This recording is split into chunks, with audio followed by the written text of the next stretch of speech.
Good morning, my magnificent friends. Sue here, your magnificence mentor, and welcome back to Tea with Sue.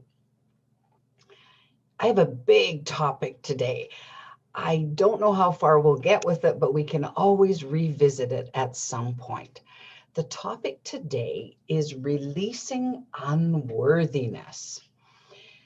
So I looked up the dictionary definition of, well, what do they say worthiness is?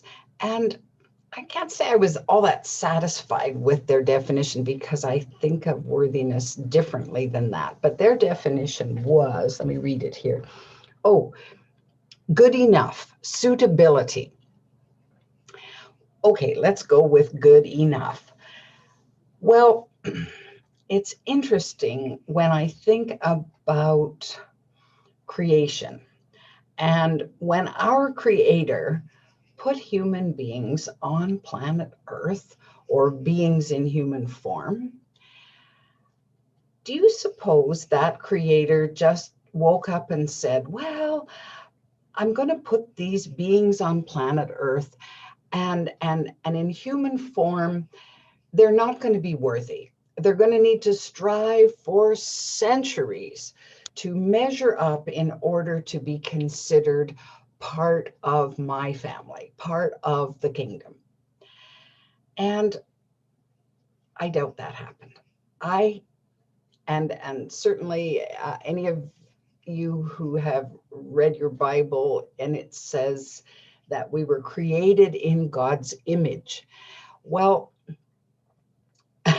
as one t-shirt read that I saw, God don't create no junk. Well, look around you, look at the magnificence that we have on planet Earth. The mountains, the rivers, the lakes, the nature, animals, birds, human beings. We are all magnificent. So I think that the next leap of belief that I have in that is not only are we all magnificent, but we are all born worthy, worthy of everything that we aspire to, worthy of love, worthy of all good things, worthy of freedom, of financial freedom, worthy of the ability to explore and expand our talents, to enjoy one another, to laugh, to cry, to express all our emotions. So we already were born worthy. However, I suspect that there is not one person on the planet who does not feel even a little bit at some point or in some way unworthy. Well, why is that? How did that get seeded? If we were born magnificent and born worthy, how in the world did we move to a place of unworthy and pretty quickly? Well, it has to do with judgment. We judge ourselves and each other all the time.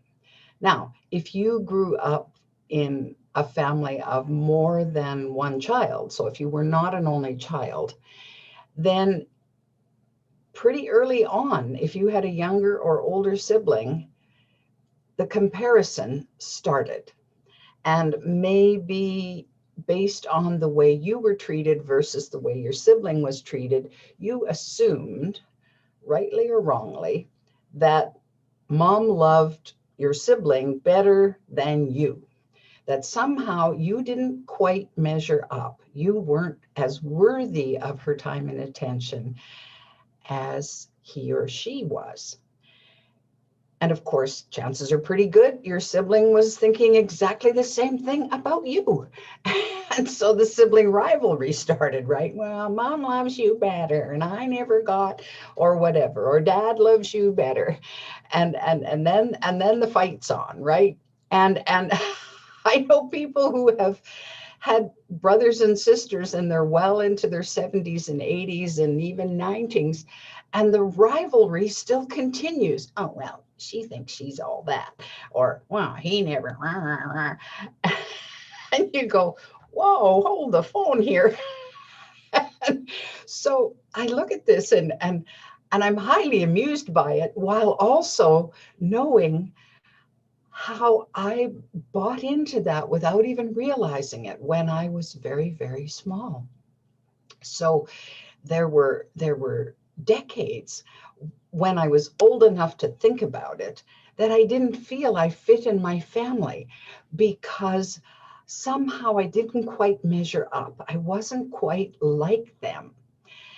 And even though I carved my own path and I had my own successes, there was still this uneasiness and that kind of fraud syndrome. Well, if people really knew me, they wouldn't be happy with who I was. They wouldn't feel that I was any good because I've judged myself in some way, shape, or form to be unworthy. I don't make enough money. I'm not as successful as I could be. I'm not a celebrity. I don't have lofty goals or talents that just spring out and impress everybody. All these things that run through our minds to contribute and continue contributing to the unworthiness that is deep, deep seated. Well, this is an old, old wound, and it comes from eons of evolution, I guess you could say. So let's just pause for a moment.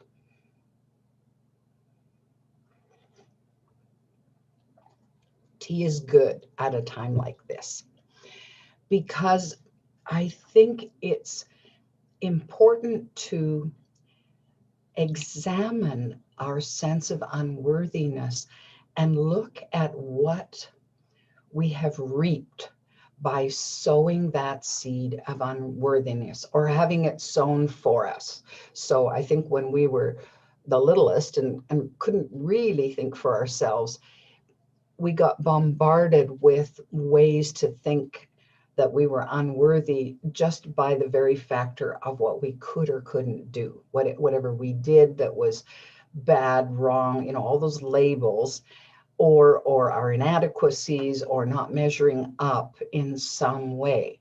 So we learned to feel not quite good enough. Well, if you only strive to improve.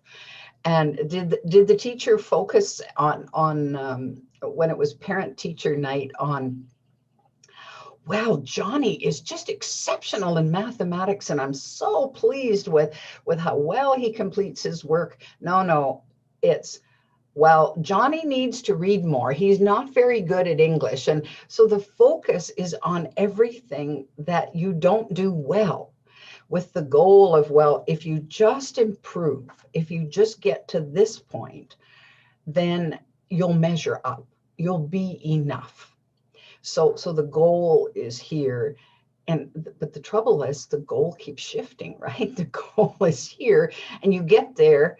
And so our internal sense is, excuse me, some of the self-talk can be, well, my parents will love me more if I just get straight A's or just get straight B's, or if I don't fail. And so maybe we reach that bar, but nothing changes. We don't feel any more loved because we got to that bar than when we were below the bar. So then we're, oh, now what? Well, what's it going to take? But nobody ever says what it's going to take, right? Because what's in our own minds is incorrect. Our parents love us anyway, whether we achieve monumental success or not. Do they want us to do better because they want us to have a good life? Of course they do. But I think deep in their hearts, it doesn't really change their fundamental love for us. So we need to adopt a similar perspective and say, wait a minute, if I'm looking at life and looking at myself, I'm looking at myself as enough. I am enough and complete all on myself, right here, right now.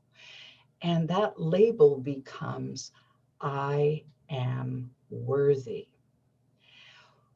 Well, if we start from that perspective, if we say, okay, instead of saying, I'm unworthy and therefore I need to do all these things to become worthy, which I'm not sure is possible. I don't think we ever get there. I think the bar keeps raising into infinity, and we end our lives at some point when it's time to leave planet Earth, never quite feeling as if we lived up to our potential.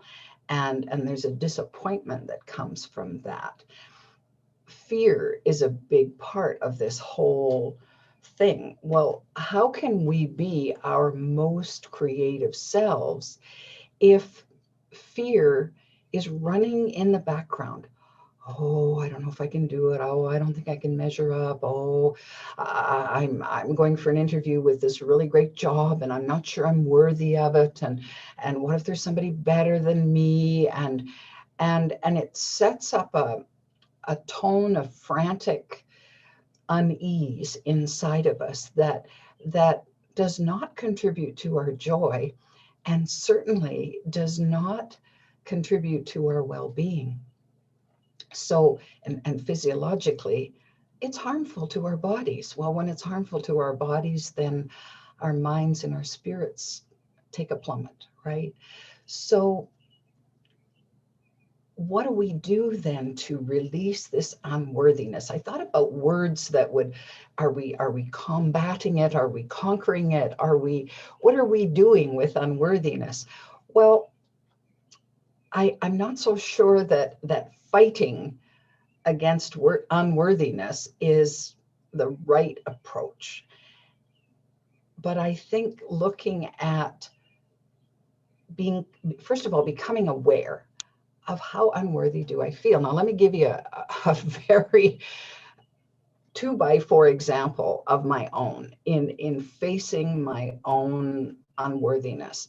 So I had been cancer-free after some pretty aggressive treatment for about 8 months. And then the cancer came back in exactly the same spot.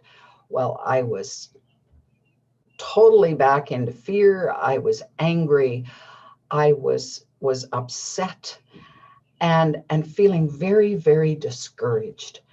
And of course, up to that point, I had, umpteen dozen people who were cheering me on and supporting me and wanting the best for me. And I was on prayer lists all across North America and probably places I didn't even know about. And when I got the second cancer diagnosis, my heart just sank, and I thought, and the first words out of my mouth were, I don't want to even tell anybody that that the cancer has come back because I failed. I'm not worthy of anybody's time and attention anymore. Well, I heard myself say those words right out loud. And I'm going, what? I would never think that about anybody else who was facing a second bout of cancer. I would want to support them even more and say, well, what else can I do? And how can I help? And don't give up. Let's carry on here. What can we do? And I'm thinking, and yet I'm ready to just say to them, not even let them know, not even ask for more support. What is that all about?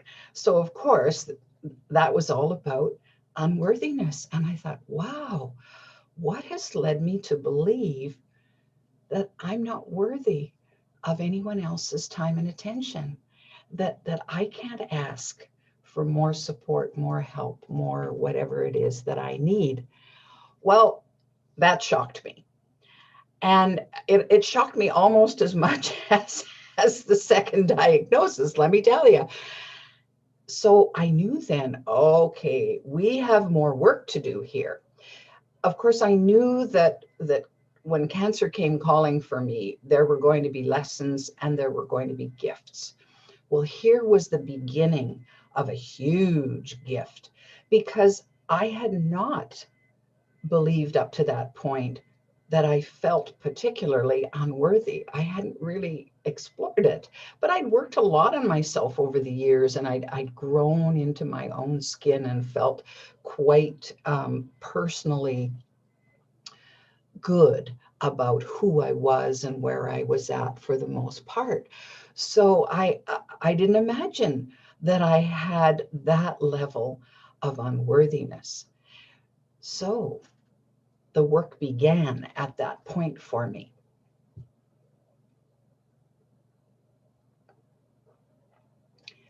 Well, in no way, shape, or form do I believe that anyone needs to go through that kind of a 2x4 experience in order to get and understand where you're at from a worthiness perspective. So let's just assume for a moment that everybody on the planet feels unworthy in some way, shape, or form.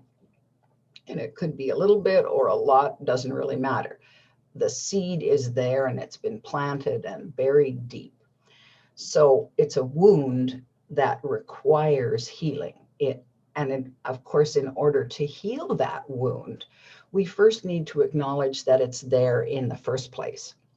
So you may want to spend some time thinking about, in what areas of my life do I feel that I don't measure up?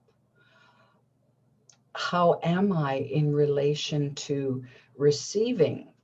Am I a willing receiver, or do I say, no, no, I'm fine. I'm strong enough. You look after yourself. I'll help you. I'll give, give, give. I don't need anything. I'm good. I'm fiercely independent, and that's the way I like it. Well, is that really true?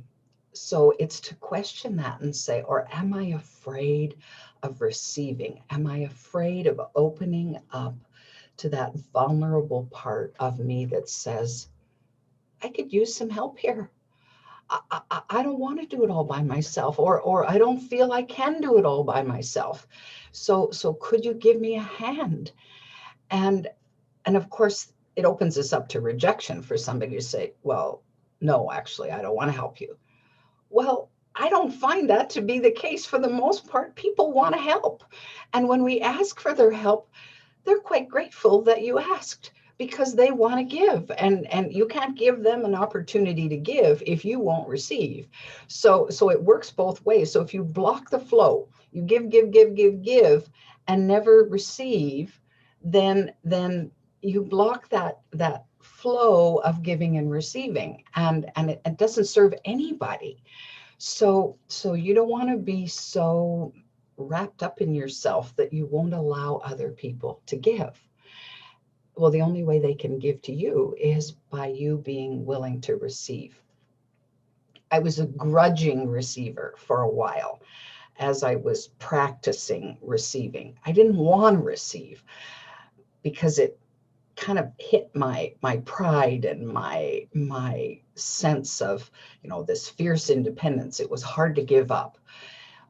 But as I received more and more and got more used to it, I became more gracious. Thank heavens for that, because I I don't know why. Anyway, I was the way I was, and now I am so grateful when people help me, I feel good about myself. I feel joy that I can more easily ask for help when I need it. So a dear friend, when I told her I was getting my tires swapped out from winter to summer, she just volunteered and she says, well, I'll come help you get your tires in your car if you want. And I'm going, what a gift. And I was so grateful. She just came right over and hefted them into the car just like they didn't weigh anything, and they're heavy with the rims still on them. So I was grateful that I asked, and I was so grateful that she offered, and it worked out beautifully. So There you go. Worthiness. So being worthy to receive. So I wrote down um, a couple of things. So some signs of unworthiness as you explore this whole realm of how you feel about worthiness inside you. So some of the signs that you can look for would be, do you tend to be self-sacrificing? You do things for everybody else at your own expense so that your own needs are left in the dust over and over and over. So I would call that overgiving. Do you have tendencies towards perfectionism, that nothing is ever good enough? Well, I have to do it better, and it's not good enough, and so on. Well, at some point, that's a worthiness issue. If we refuse to recognize our own self as a human being, so that means who do we show up as? Do we honor our talents, our abilities? How much do we love ourselves? And when I ask people to write 100 things that they love about themselves, most people can't get past 5. Well, there's way more than 5, but we don't give ourselves credit for what we know and who we are, and we don't value ourselves in the same way we might value. Look at how much hero worship there is going on in our world. All the celebrities, all the, the hockey players, the football players, the actors, the people who are wealthy, we give them, people who have degrees up the yin yang, and you go, oh, well, they're way better than I am. I'm this lowly.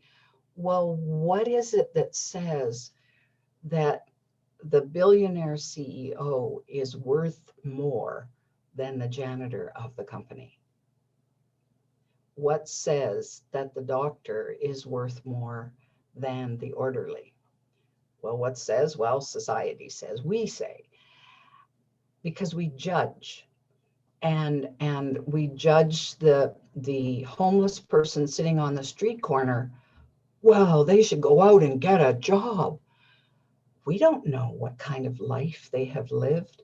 And maybe their highest growth on planet Earth, and the highest growth for us, is for them to experience homelessness and for us to see who we are in relation to that homelessness. So there's always, nothing happens by chance or accident. There's a divine plan that kind of weaves through who we are and how we connect with one another. So if you spend some time thinking about, where am I in relation to unworthiness? And then the flip side of that, of course, is saying, how do I release unworthiness? How do I move into the position where I begin to feel worthy? Like that's the place I'm coming from, a starting place. So the first thing I would suggest, that it starts with entertaining the thought of, what if I am already enough? So where would you go from here with your goals, with what's important to you? If you already said, well, I'm already enough, but is there something I might enjoy doing? Do I want to push the envelope a little farther? Because I'm already at a place that's great. Well, what could I do? Do I want to do anything else? And then move from there, rather than from the perspective of, well, what if I'm not enough? And oh man, I got to measure up. And so the other part, wait, what if I'm already deserving? What if I already deserve all the love that I've ever desired? What if I don't have to do anything? Just the fact that I'm here on planet Earth, I deserve all the love that's coming to me. And it's abundant. It's hugely abundant. What if I already deserve financial freedom? I don't have to do anything for it. I already deserve it. So that's one thing is to change your perspective, change your mind. You have control over your mind. You might not have control over much else, but your mind you do have control over. You might have to keep bringing it back to, no, I'm looking at it from being worthy. I'm already worthy. I already measure up. Now, the second thing might be, and here's where the list comes in, start noticing what's lovable about you. What specific things contribute to you being enough? And there's lots that's lovable about you. I guarantee it. And if you're not too sure, ask people that love you, that you trust, and get them to tell you, and they will. So make your list. If you can get to 100, well, you've right on. You have more than 100, but that's something you can do. Number 3, I suggest that you start forgiving yourself for any of your less than worthy thoughts and your less than worthy actions. Life is an experiment. We make mistakes. We take wrong turns. We go down paths that didn't feel like they served us. Well, forgiveness of all of that, when we can forgive ourselves for anything we did or didn't do, anything we said or didn't say, all of that contributes to our sense of, I'm enough, I am worthy. So there's that. Forgiveness is a huge piece of this. And I think number 4 could be to look at questioning your reasons for your actions. Why are you entertaining the idea of doing something, one thing or another? Of course, if you come from a perspective of, well, I have to do it in order to measure up, it could be a different, or I'm too fearful not to do it. Or what will people say if I don't do it? They will think less of me, which of course contributes to unworthiness, right?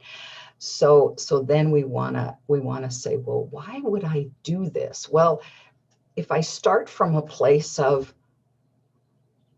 okay, I'm enough, and how would doing this add to my life? Would it bring me more joy, more happiness, a sense of fulfillment, a sense of accomplishment or achievement? Why would I do that? Well, doing it for that reason, I think, is going to seal a better outcome than coming from a place of, oh, I just have to take that course because I'm no good at that, and I feel badly that I'm not good at that, and so therefore I have to learn that. Well, it just sucks all the life out of you, and then maybe you enter that arena with resentment, and as a result don't get the best outcome. Oh, I knew it was going to be really hard, and I've struggled, and it's horrible, and I don't want to do it, and maybe you quit halfway, and then that contributes to more unworthiness. So really question when something's in front of you and you have a decision to make. Why do I want that new car? The car I have right now is perfectly fine. It drives well, it gets me from point A to point B. Yeah, but the neighbors have a better car. And I don't want the neighbors to look down on me because well, that's an entirely different reason from saying, you know what? Yes, the car I have is perfectly fine, but that car, I think I would have so much joy driving that car. And I just earned a nice big chunk of money, and I think that would be the best way to celebrate, by spending it on that. Different way of looking at things, and contributes to your sense of worthiness. So this week, let's take a look internally and externally at the idea of releasing unworthiness and adding to our own sense that we are enough, we are deserving, we are worthy just because we're here. You know you can do it. You know what I'm going to say, because you are that magnificent. So Give yourself the biggest gift you can and focus on how worthy you already are. And then just have the most fun you can have in your life, right? So that's it for today, Tea with Sue. I'm off to meet my son for his birthday lunch, which was a few days ago, but we're celebrating today. So I'm all tickled about that. He's one of my treasures in life, and that'll be exciting. So have yourself an amazing day, a glorious weekend. Do have a cup of tea to relax and enjoy life.